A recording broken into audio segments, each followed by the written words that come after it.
1 Chroniques, chapitre 17.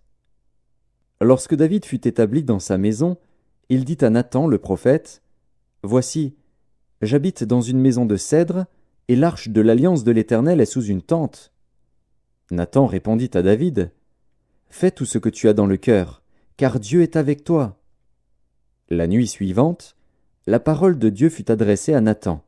« Va dire à mon serviteur David, ainsi parle l'Éternel. Ce ne sera pas toi qui me bâtiras une maison pour que j'en fasse ma demeure. Car je n'ai point habité dans une maison depuis le jour où j'ai fait monter Israël jusqu'à ce jour. Mais j'ai été de tente en tente et de demeure en demeure. Partout où j'ai marché avec tout Israël, ai-je dit un mot à quelqu'un des juges d'Israël à qui j'avais ordonné de paître mon peuple? Ai-je dit, pourquoi ne me bâtissez-vous pas une maison de cèdre? Maintenant tu diras à mon serviteur David, ainsi parle l'Éternel des armées. Je t'ai pris au pâturage, derrière les brebis, pour que tu fusses chef de mon peuple d'Israël. J'ai été avec toi partout où tu as marché, j'ai exterminé tous tes ennemis devant toi, et j'ai rendu ton nom semblable au nom des grands qui sont sur la terre. J'ai donné une demeure à mon peuple d'Israël, et je l'ai planté pour qu'il y soit fixé et ne soit plus agité, pour que les méchants ne le détruisent plus comme auparavant et comme à l'époque où j'avais établi des juges sur mon peuple d'Israël. J'ai humilié tous tes ennemis. Et je t'annonce que l'Éternel te bâtira une maison. Quand tes jours seront accomplis et que tu iras auprès de tes pères, j'élèverai ta postérité après toi, l'un de tes fils, et j'affermirai son règne. Ce sera lui qui me bâtira une maison, et j'affermirai pour toujours son trône. Je serai pour lui un père, et il sera pour moi un fils. Et je ne lui retirerai point ma grâce, comme je l'ai retirée à celui qui t'a précédé.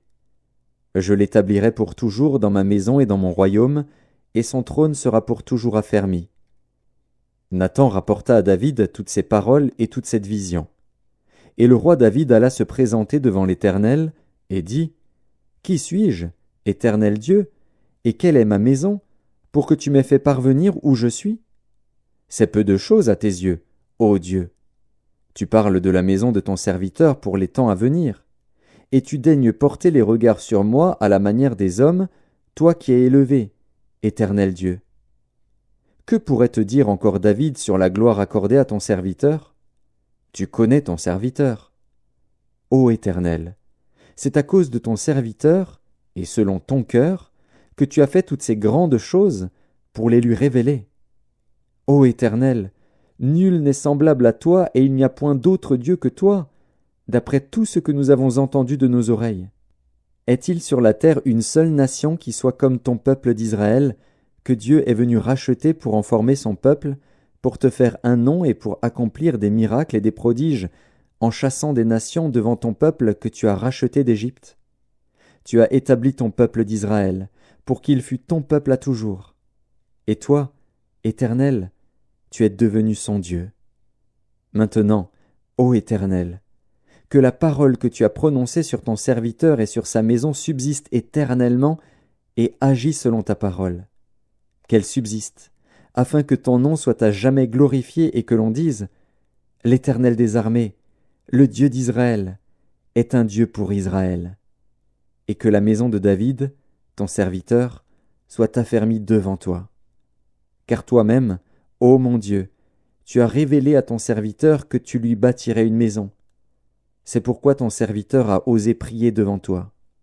Maintenant, ô Éternel, tu es Dieu, et tu as annoncé cette grâce à ton serviteur. Veuille donc bénir la maison de ton serviteur, afin qu'elle subsiste à toujours devant toi. Car ce que tu bénis, ô Éternel, est béni pour l'éternité.